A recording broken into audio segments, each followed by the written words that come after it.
as an Uber driver, I do take Ubers to go places. I'm not gonna lie. Usually, like when I return the car, I have to take an Uber or whatever. When I get into an Uber car, when I get into a Lyft car, I'm looking around. You know what I'm saying? I'm trying to see like if there's things that I can take so that I can put in my car to better the experience. Yeah, I mean, I'm not gonna lie. You know, I'm always trying to learn. I'm humble enough to understand that other drivers do things better or worse. The other thing that I see though is a lot of drivers, they have their phone in their hands driving. They play the maps over the speakers. Or if there's like a language barrier, they just turn off the music and just sit silent. Going on, guys.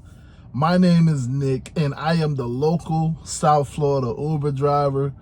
I'm local just because you never really know where I'm gonna be in the next couple of days, months, years. But I primarily work the South Florida market.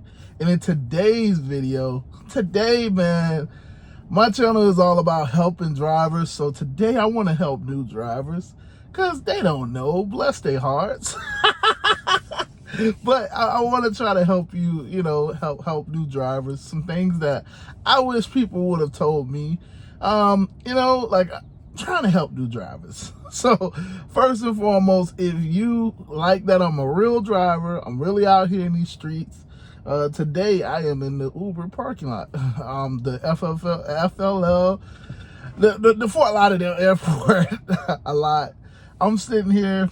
I got a ride to the airport, and yeah, I'm just kind of sitting here now trying to get out of the lot. It's early in the morning, so yeah.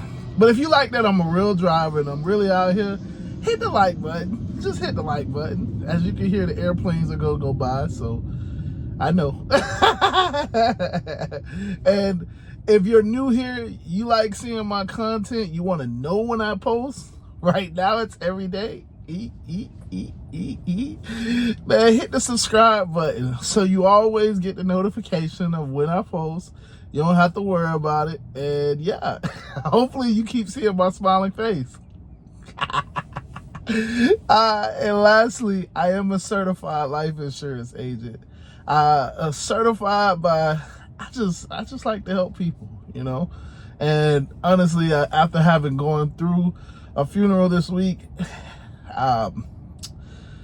let me just tell you, a lot of people don't have it, and you just don't realize how different these types of experiences can be if you just spent $50 a month and had it. You know what I'm saying? It's just completely different, because you know, you just have that money sitting there. It's like having 10, 15, 20 grand just sitting in a savings account ready for you. You know what I'm saying? Like, I don't know. But yeah, hit the link in the description, schedule a call, let's talk. It takes about 5 minutes. You know, trust me, if you've been to a funeral, there's a complete difference between the people that have had it and the people that haven't. It's just... But yeah, with that being said, now that we done covered the preliminaries,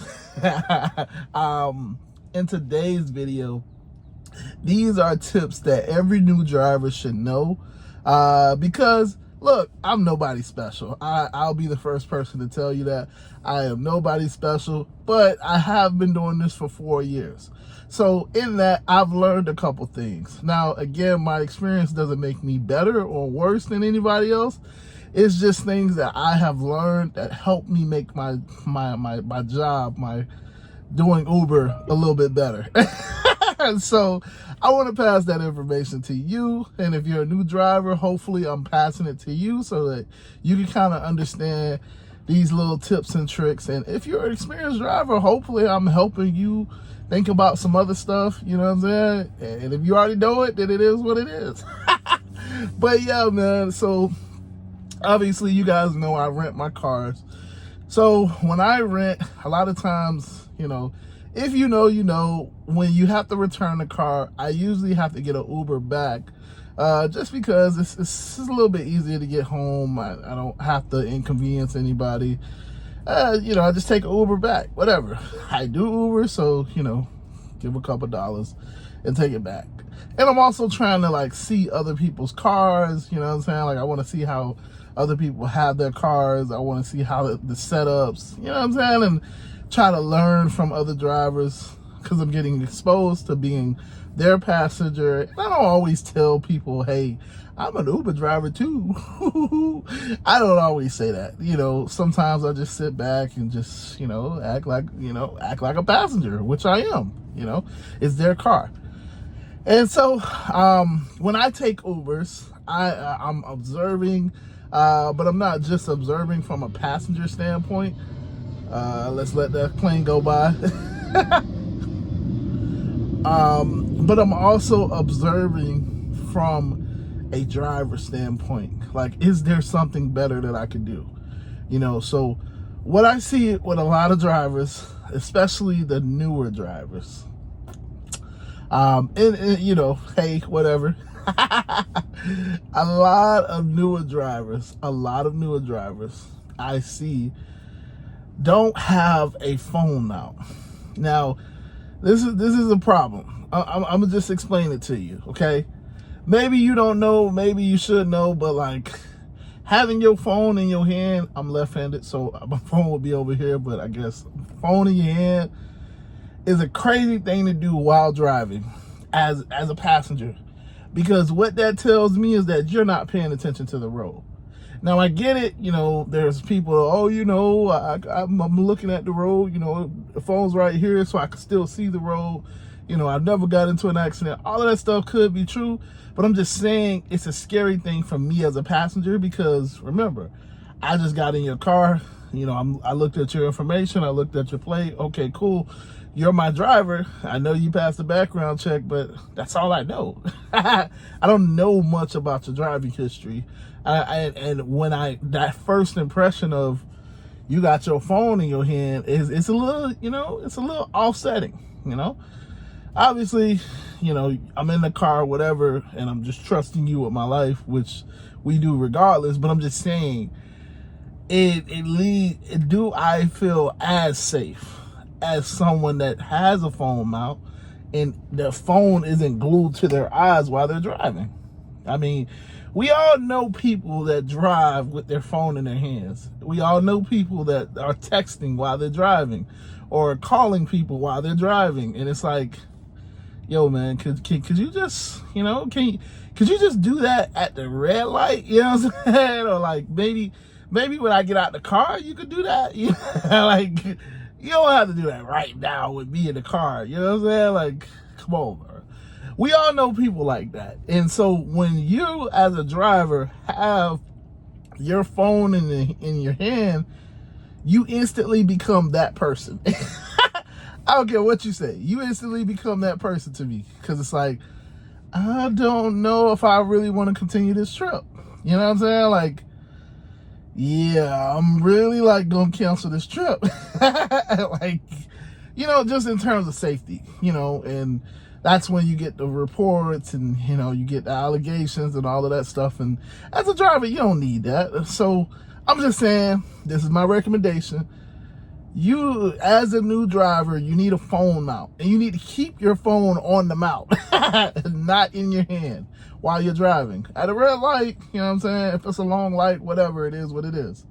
Again, I can't tell you how to drive. I'm just telling you the perception. Okay? Everybody's different. I mean, you know what I'm saying? Listen. Hey. So the second thing that I see a lot of drivers do, and it's kind of interesting to me, I would recommend that you have some type of headphones, like a Bluetooth headphone, a little small one, you know what I'm saying? Just something that you could keep in your ear so that you could pass time, whatever, but more so that you don't have to play the Google Maps or the Apple Maps or the directions on the speaker, that it's a little offsetting, like, I get it. You got to know where you're going. I get it. I'm happy that you have the directions so that you know where you're going. but I don't necessarily want to hear them the whole trip. Like I said, I'm a driver. It makes sense. I'm just saying, as a passenger, and we all know that Uber passengers are entitled. Uber and Lyft passengers are entitled. And you may feel that that's just, well, you know, that it's my car, I do what I wanna. I'm just saying, this is a recommendation that maybe, maybe you'll get tipped a little bit more. Maybe it'll help your ratings a little bit more if you had just a little Bluetooth earpiece in your ear, you know, so that the directions don't have to play over the speaker. And I don't have to hear, oh, there's a hazard on the road. Because, okay, this is, again, if I'm a passenger and I hear there's a hazard on the road, now I'm off put by looking for the hazard. Obviously, I'm not driving, but you know, passengers be in the back seat driving. And, you know, y'all know how this goes, you know? So it's like, now I'm looking for the hazard, and it's like, now I'm paying attention to you. Oh, are you speeding? It just kind of puts you in the mood, you know, when I don't need to be in that mood, you know what I'm saying? And it also helps pass time. If you're a new driver and you're trying to work a shift, you know, you want to work a couple hours, you know, a little bit longer, whatever, if you have it in your ear, you can pass time quickly, you know what I'm saying? Really quickly, because, you know, you can play a music in your ear, you can play a podcast in your ear, you know, you can play whatever in your ear, you know what I'm saying? And leave the radio for the customer. I mean, I don't really change the radio per se, but, you know, it's general stations. You can leave it on the general station. They'll be fine, you know what I'm saying? Like, whatever. Okay, and the last thing that new drivers can kind of take, you know, again, all of this stuff you can take on your own. You take what you need, take what you want, whatever. The last thing that I will say, and the biggest thing that I will say, I get that there's language barriers. You know, you may speak Spanish, you may speak Creole. Yeah, I may speak English. I don't know. I know that there's language barriers. I get it. But in my opinion, turning off the radio and just sitting completely quiet is crazy to me. To do that every single trip would be frustrating for me as a driver, because it's awkward for me as a passenger. And so what I am recommending is pick a general station. You know what I'm saying? If you don't know general stations, ask other drivers, you know, like when you're in places like the airport, or, you know, leave it in the comments. You know what I'm saying? I could tell you my stations. My stations are 97.3, which is a pop station, Y100, which is 100.7. That's a pop station. You know, 99 Gems, 99.1, which is R&B station, and 103.5, I think it's The Beat, which is more so a hip-hop R&B station. Those are my 4 general stations. So, you know, and I kind of mix them up during the day, whatever. I just keep them on the radio, keep the music where, you know, I don't have the music blasting per se, but I'm just saying, like, it's kind of low, and I'm just vibing, you know, and I just kind of keep it like that the whole day. Because I'm not sitting in silence. I mean, yeah, there's passengers that get in the car and it's like, can you turn the music off? And it's like, we got a 30-minute ride. You know, whatever. Okay, all right. So you just want to listen to each other breathe. That's what you want. Whatever. But this is also why I have my AirPods now. This is why I also use these, because, like, yeah, you're going to have those passengers that want to sit in silence, but I'm just saying, it's awkward. It's really awkward. It's really, like, crazy. And it just feels different, in my opinion. It really feels different. So, like I said, these are just general tips. Take them if you want them. If not, it is what it is. But yeah, with that being said, I got somebody that done pulled up next to me, and they kind of want to blast their music. So I guess that's it for the video. So, all right, guys, deuces.